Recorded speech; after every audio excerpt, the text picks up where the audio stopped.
강원국의 지금 이 사람.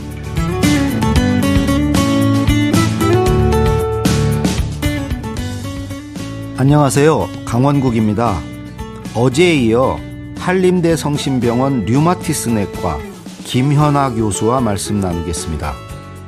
어제는 딸이 조울증을 앓게 된 과정과 그 원인을 찾기 위해 노력했던 얘기들을 들어봤습니다.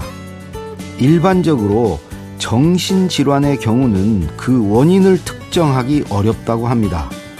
그러다 보니 주변 가족이나 부모들은 스스로를 책망하고 절망하기 쉬운데요. 자칫 가정 해체로 이어질 수도 있습니다. 그래서 김연아 교수는 정신질환자 가족들을 위한 실질적 지원과 배려를 강조하고 있는데요. 과연 우리가 할 수 있는 일은 무엇일까요? 오늘은 이 얘기 나눠보겠습니다.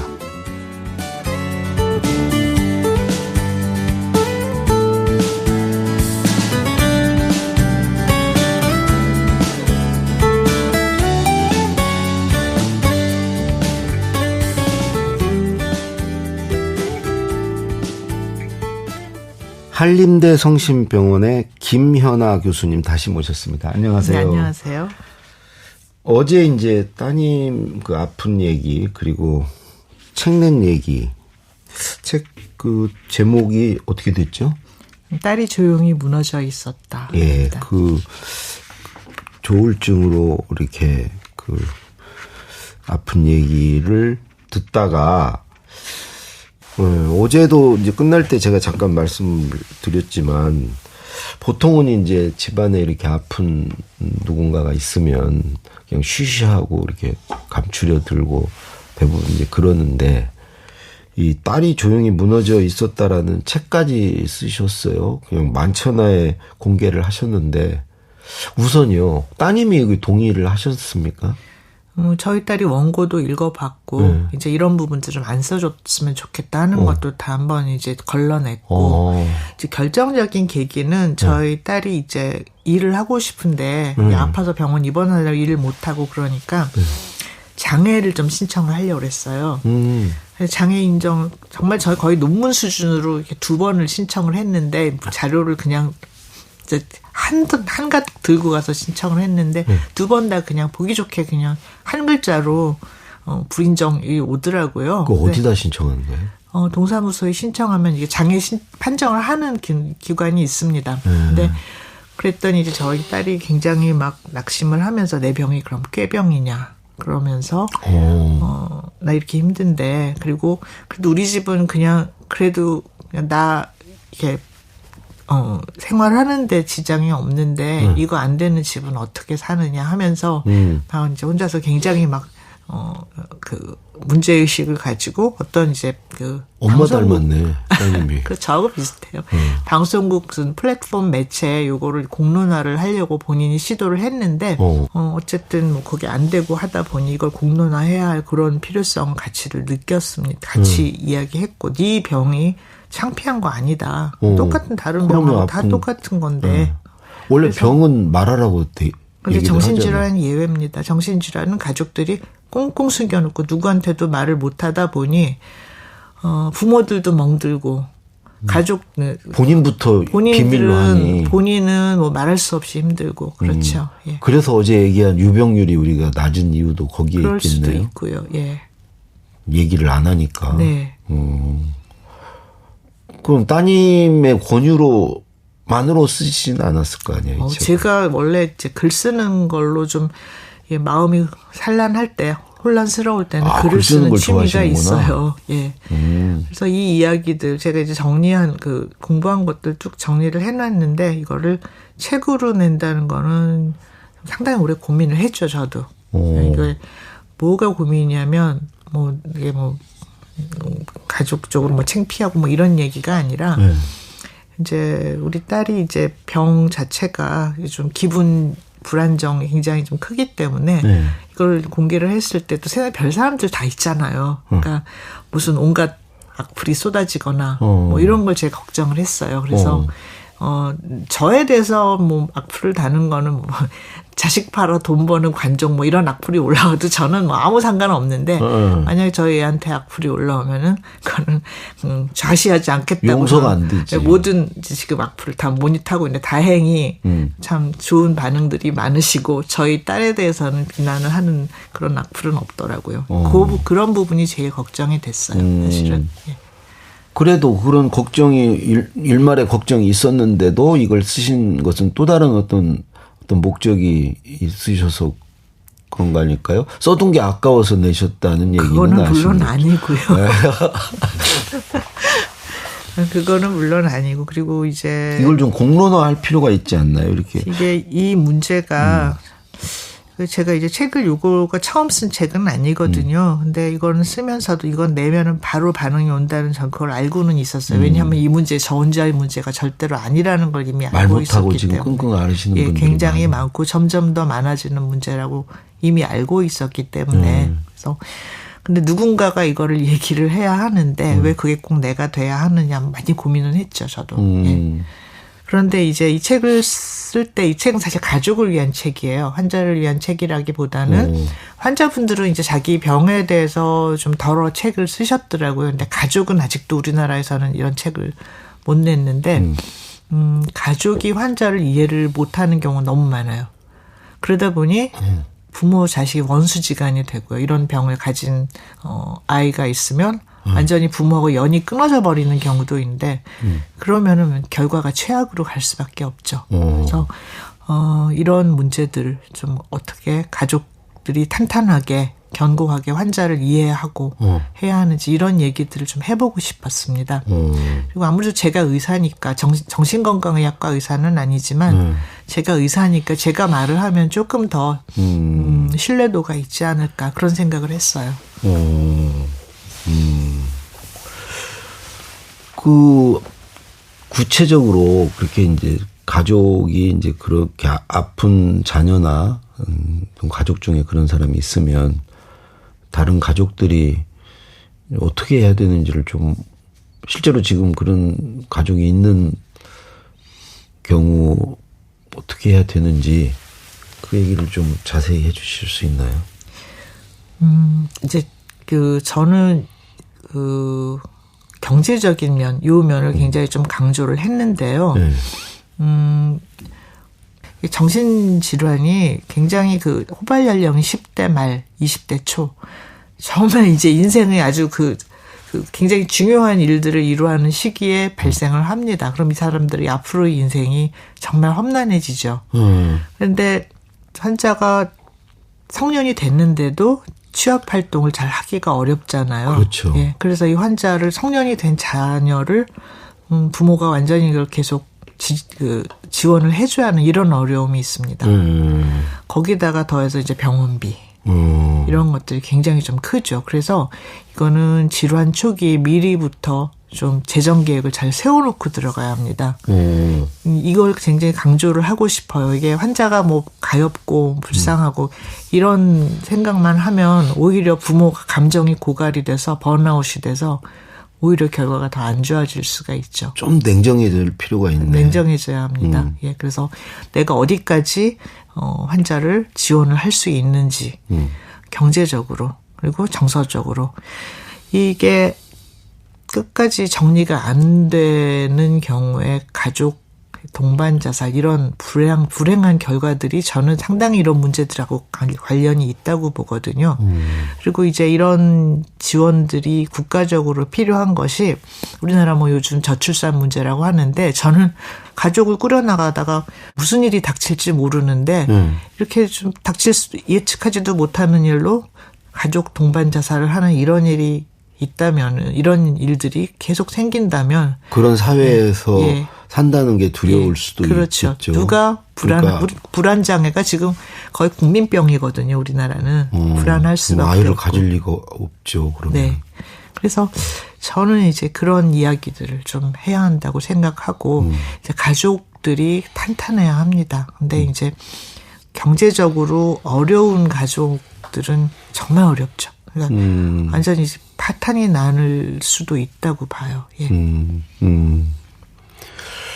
지금은 우리 따님 어떤가요? 지금 상태는? 좀 입원을 하는 횟수가 좀 줄었고 이제 본인이 이제 계속 이제 하고 싶은 일들을 찾아서 하는데 학교는 마쳤어요? 학교는 아직은 못 들어가고 있습니다. 학교는 제 생각에는 휴학한 상태예요? 예, 입원을 한 1, 2년 정도 안 하고 이제 완전히 안정돼야지 돌아가는데 그것도 저는 강요할 생각이 없어요. 본인이 가고 싶어야지 가는 거지. 우리나라는 너무 이게 학벌에 대한 그게 있기 때문에 대학을 못 마치면은 막 큰일 나는 것처럼 생각하는데 저는 그렇게 생각하지는 않아요. 예.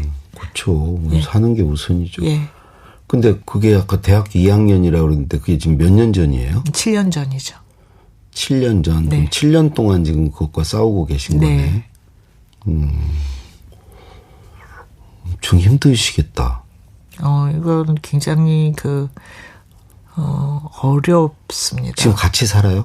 지금 이제 혼자 살아요. 예. 따님 혼자? 예. 그리고 이제 본인이 이제 알바도 하고 이제 좀 상태가 괜찮을 땐 알바도 하고 하는데 이게 애를 알바를 시켜봐야지 또 우리나라 이 노동시장의 문제를 알게 돼요. 그러니까 이 아프지 않은 애도 이런 직장 나가면 병 나겠다는 생각이 들 때도 있고 막 그렇더라고요. 근데 이런 정신질환이나 이런 장애가 있는 사람들에 대해서 아직 배려가 많이 부족한 사회이기 때문에 참 직업활동 하기도 참 힘들고. 그래서 저는 우리나라에서 정치를 하겠다고 하시는 분들이 한번 자녀들을 한번 최저임금 직장에서 한번 이게 좀 일을 하게 해봐야지 정치하겠다고 말할 자격이 있다. 그런 생각도 가끔 들어요. 지금 얼마나 노동시장이 황당한 일들이 많이 일어나는지가 아프지 않은 사람도 이 비정규직 일자리 유지하는 게 쉽지가 않죠.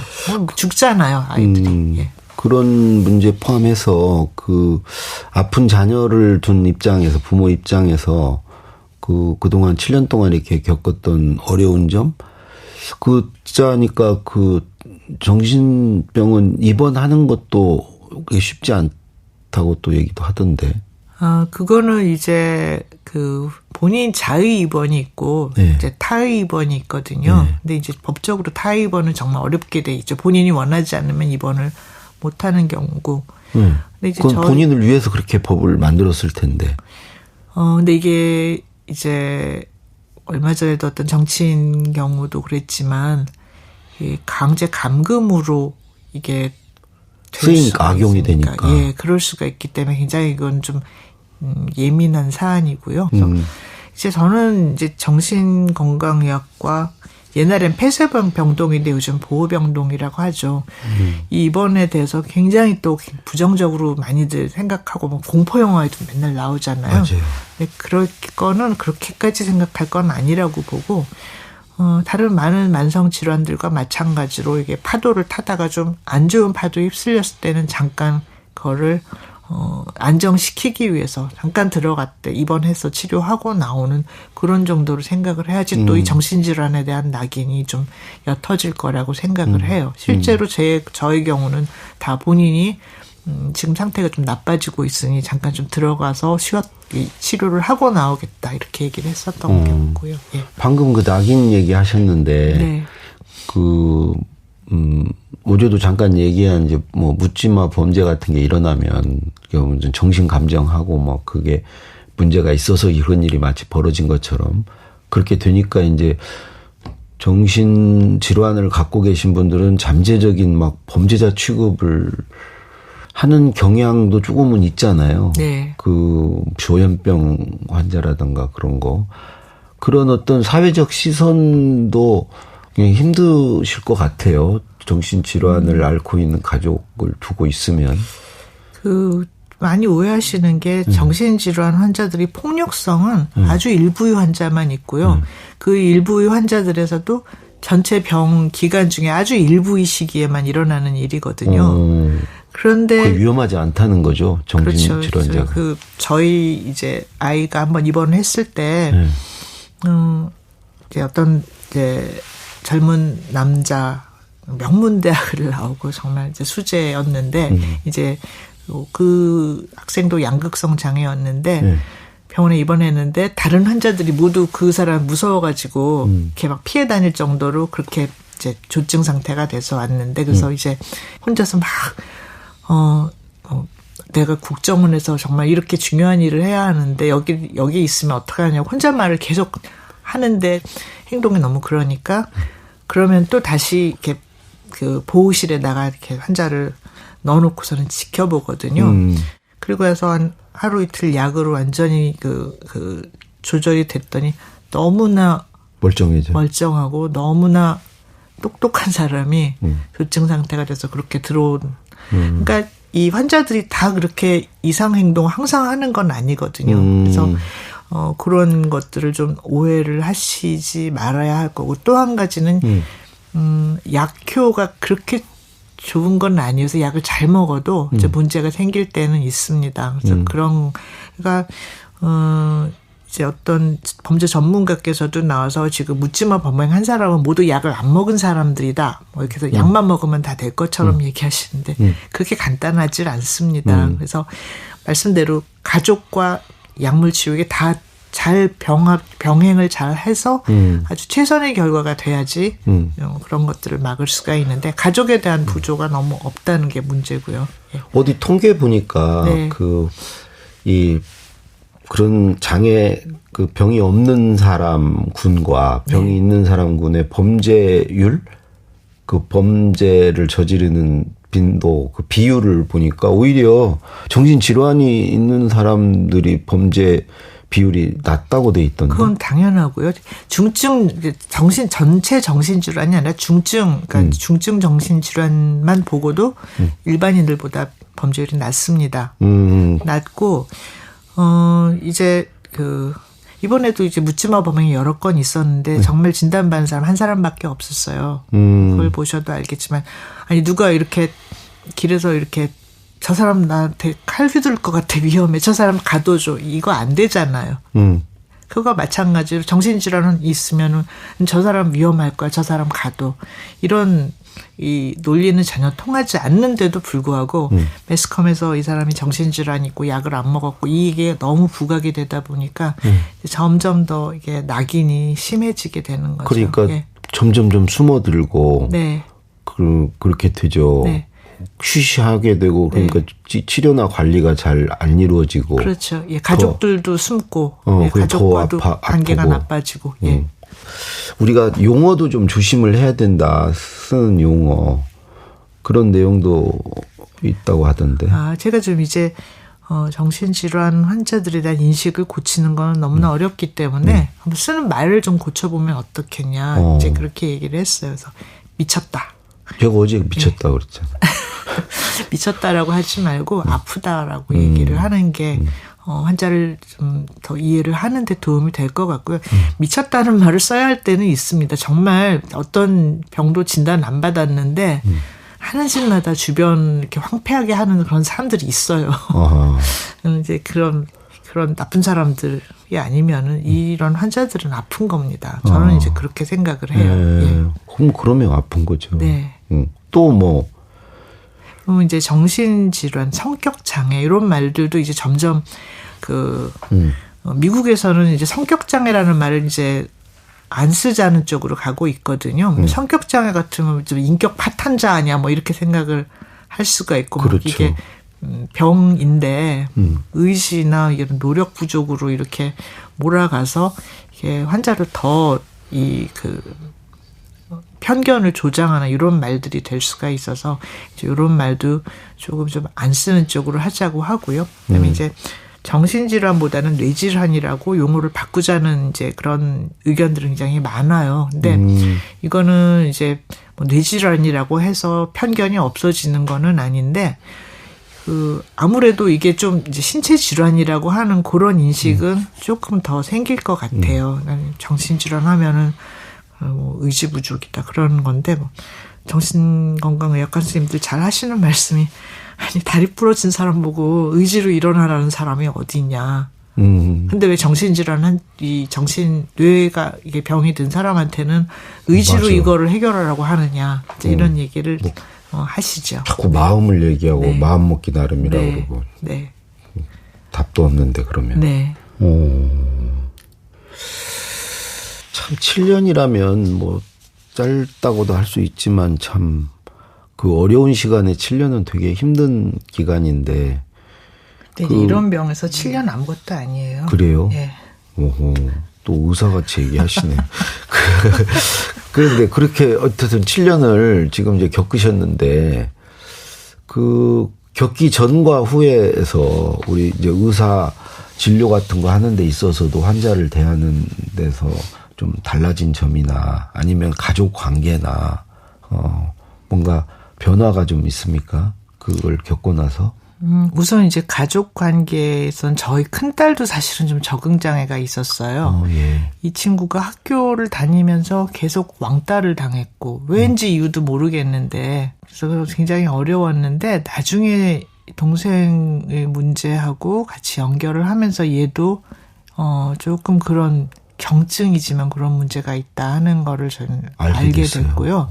그전에는 도대체 네가 왜 이렇게 능력에 비해서 의지도 없고 정말 왜 이러느냐 하고 특히 이제 아빠하고 아빠는 그래도 굉장히 그 성취형이 굉장히 강하거든요.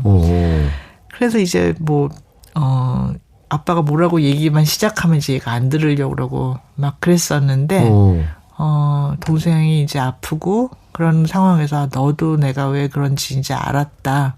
그러면서 저희는 오히려 가족 관계가 조금 더 돈독해졌어요. 네, 진일보했습니다. 네.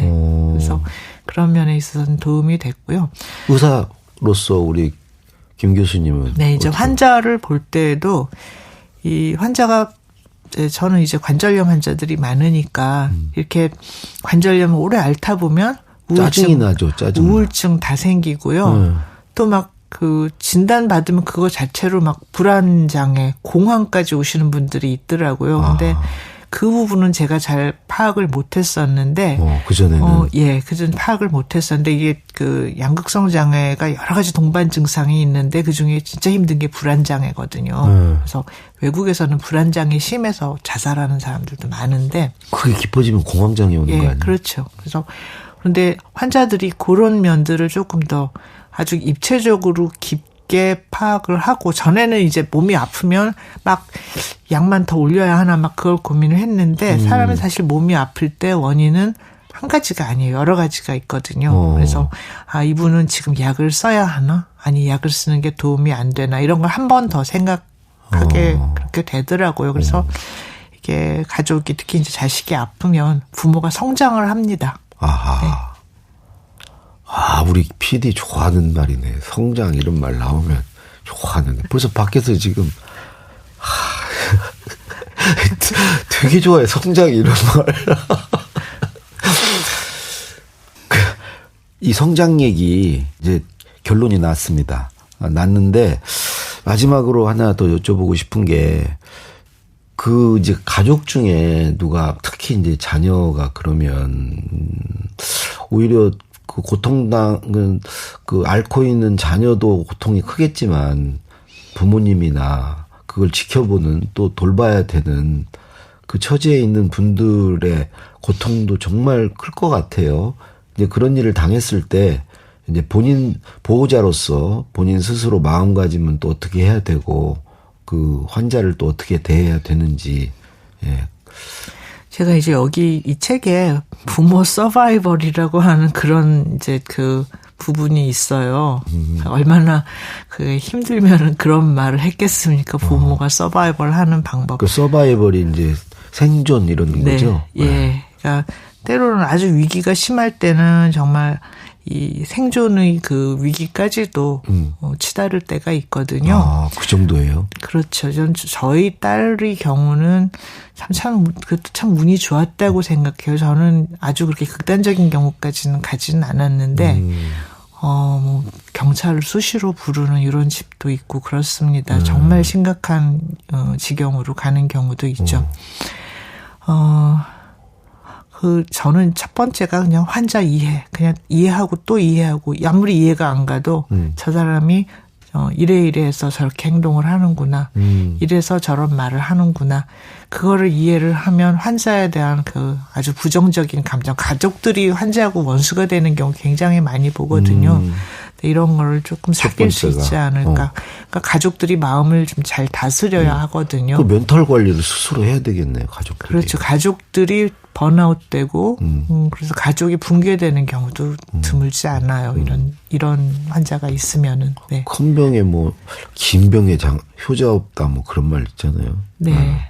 그리고 또 이제 어떤 면에서 조금 이제 부모의 경우는 자식하고 조금 좀 이렇게 거리를 둘 때도 필요해요. 너무 자식한테 밀착을 하다 보면 같이 감정이 고갈돼서 완전히 이제 무너지는 그런 수도 있을 수 있어서 조금 거리를 둘 때는 거리를 두고 그러니까 항상 경계를 장길에 있으니까 네, 경계를 정하라는 그 말을 제가 강조를 하고 싶은데 내가 어디까지 얘를 이렇게 재정적으로 지원할 수 있는지 그 경계 내가 어디까지 이 환자 이 가족의 생활에 간섭을 할 수 있는지 그 경계. 예, 이런 것들을 꾸준히 생각을 하고 한계도 있겠네.